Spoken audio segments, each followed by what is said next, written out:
bonsoir. Aujourd'hui, je vais vous parler de la taxe sur les transactions financières que Nicolas Sarkozy a annoncée et qui montre un petit peu ses incohérences. Je vous invite à regarder d'abord un petit montage vidéo que Jérôme Cortier a fait pour Riposte Laïque et ce journal et qui nous montre Sarkozy à propos de la taxe Tobin, puisque c'est comme ça qu'on l'appelle également, en 1999, puis en 2010, puis en 2012. Alors, petit rappel au cas où, la taxe Tobin, c'est une taxe qui porte ce nom parce que le prix Nobel d'économie Tobin, qu'il a imaginé en 1972, avait proposé de prélever une petite somme infime, 0,01% ou 0,5% au maximum, sur toutes les transactions financières. Cette taxe avait deux avantages, celui de faire rentrer de l'argent et celui d'essayer de freiner les spéculateurs qui font souvent des opérations très nombreuses à très court terme pour des opérations astronomiques. Peut-être que la peur de voir limiter un petit peu leur marge aurait pu les freiner. Je vous laisse regarder la vidéo.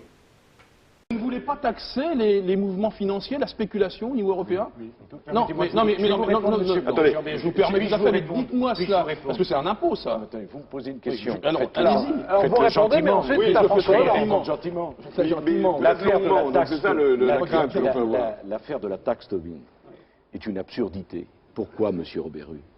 Parce que nous taxerons, et aucun autre pays ne le fera. C'est faux. Au Canada, il se propose de le faire dans un seul pays. Monsieur Robert, vous m'avez posé une question. Monsieur Sarkozy, on connaît vos arguments. Mais non, vous me Je posez une souffre question. que vous répondiez. Non, très bien. Mais il va répondre La taxe longuement. Tobin, Non, il va répondre brièvement. si nous le faisons en France, on va encore le payer de dizaines de milliers de chômeurs supplémentaires. Ce que vous ne comprenez pas, c'est que le monde a changé. Le monde est devenu un village. Et à chaque fois que nous pénalisons la création de richesses sur notre territoire, nous favorisons la création de richesses chez les autres, les chômeurs pour nous, les emplois pour les autres. Et ce que vous ne comprenez décidément pas, c'est qu'à force d'accumuler comme des cathédrales, des réglementations, des impôts et des taxes, vous avez à ce moment-là le résultat inverse à ce que vous cherchez, peut-être avec bonne foi. Réveillez-vous, monsieur. Le monde a changé. Mais Vous c'est n'êtes plus derrière le Marginaux.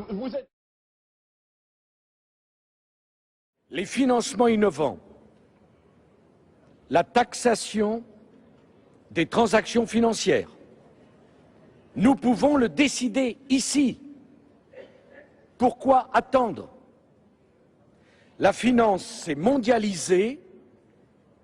Au nom de quoi nous ne demanderions pas à la finance de participer à la stabilisation du monde en prélevant sur chaque échange financier une taxation infime. L'affaire de la taxe Tobin est une absurdité. Pourquoi, monsieur Robert-Rue? Parce que nous taxerons, et aucun autre pays ne le fera. La France milite pour la mise en place d'une taxe sur les transactions financières. Je le dis sous le contrôle du ministre des Finances. Nous n'attendrons pas que tous les autres soient d'accord pour la mettre en œuvre. Nous la mettrons en œuvre parce que nous y croyons. L'affaire de la taxe Tobin est une absurdité. Pourquoi, monsieur Robert-Rue? Parce que nous taxerons, et aucun autre pays ne le fera.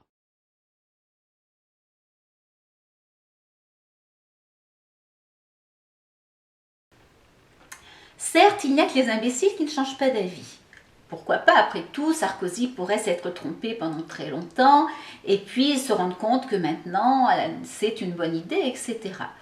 Il se trouve que derrière Sarkozy, il y a une bonne partie des pays d'Europe et même les USA qui commencent à se rallier à cette idée.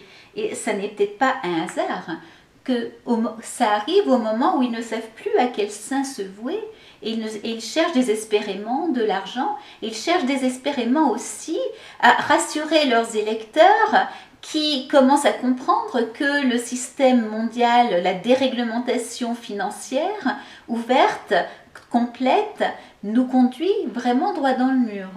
Bref, les pays européens ne savent pas du tout comment s'y prendre pour prolonger la vie de l'euro moribond et accessoirement voir renouveler leurs mandats électoraux qui arrivent à échéance en 2012. Il ne faut pas se faire d'illusions. On sourira aussi de la réaction d'un Hollande qui regrette que Sarkozy n'ait pas eu cette idée au début de son mandat. Bizarre, comme c'est étrange. Comment se fait-il qu'un Mitterrand ou un Jospin, quand il a été Premier ministre, alors qu'ils avaient l'un et l'autre les pleins pouvoirs, une majorité à l'Assemblée nationale, n'aient pas cherché à faire passer cette décision? Est-ce que d'ailleurs cette décision figure dans le programme des présidentielles pour 2012 pour le Parti socialiste, lui qui ne fait rien sans les autres partis socialistes d'Europe, lui qui ne fait rien sans l'aval de Bruxelles et qui ne jure que par l'Europe et par les décisions européennes? Il se trouve que cette taxe a été expérimentée en Suède en 1984, mais que devant la fuite des capitaux à l'étranger, elle a été abandonnée en 1990. Jospin l'avait mise à son programme des présidentielles de 95, mais quand il a eu les moyens de l'appliquer en 97, Strauss-Kahn, son ministre des Finances, s'y est opposé. Donc ça n'a jamais été fait. En 2001, ça a été voté par l'Assemblée nationale. Le principe a été voté par l'Assemblée nationale, mais avec une condition, c'est que tous les autres pays européens devraient adopter la même mesure. En 2006, Chirac a simplement fait adopter une prime sur les billets d'avion, qui a été adoptée d'ailleurs par 27 pays. Là, ça fonctionne. 2008, crise des subprimes. D'un seul coup, on commence à s'inquiéter de la finance internationale et de la spéculation et à revenir à se poser des questions sur cette fameuse taxe. En 2011, c'est la crise grecque, c'est la crise de la zone euro. Et donc, la Commission européenne propose à ce moment-là une taxe effective à partir de 2014 pour faire fonctionner son budget. Alors actuellement, le Royaume-Uni ne veut pas en entendre parler, la Suède est chaudée non plus, donc l'unanimité n'est pas bien partie et il est possible que cette taxe en fait ne touche que les pays de la zone euro et non pas tous les pays européens. Autrement dit, ça va plomber encore plus la zone euro qui va voir fuir encore un peu plus de capitaux. Si tant est que la zone euro résiste jusqu'en 2014, ce qui est hautement problématique et qui n'est pas souhaitable d'ailleurs. Bref, nos élites veulent nous vendre la mondialisation et ils ne sont pas capables de faire cette mondialisation, tout simplement parce qu'elle n'est pas possible. Sarkozy osait dire « le monde est un village ». Non, on ne peut pas comparer le monde à un village. Le monde est constitué de multiples pays avec leurs traditions, leurs règles, leurs économies, leur histoire, et on ne peut pas tous les traiter de la même façon au même moment. Ça n'est pas possible. En fait, tout cela, ce sont bien des gesticulations pour nous faire oublier qu'ils veulent nous faire payer sans renoncer à l'Europe, sans renoncer à l'euro. Ils veulent absolument continuer alors qu'ils vont droit dans le mur depuis des années. La seule solution, bien sûr, c'est que nous nous serrions la ceinture un petit peu plus chaque jour, puisque les pays occidentaux ont besoin de centaines de milliards d'euros. Les plus grands États de la zone euro doivent trouver 1100 milliards, le Royaume-Uni 300, les États-Unis 2400. Où vont-ils trouver cet argent?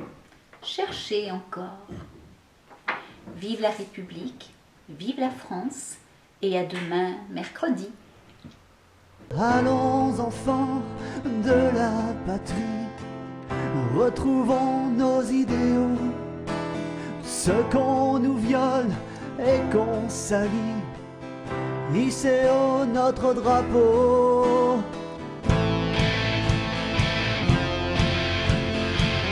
Hissez haut notre drapeau.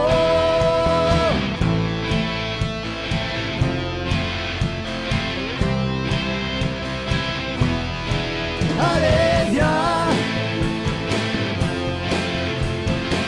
La France est en résistance.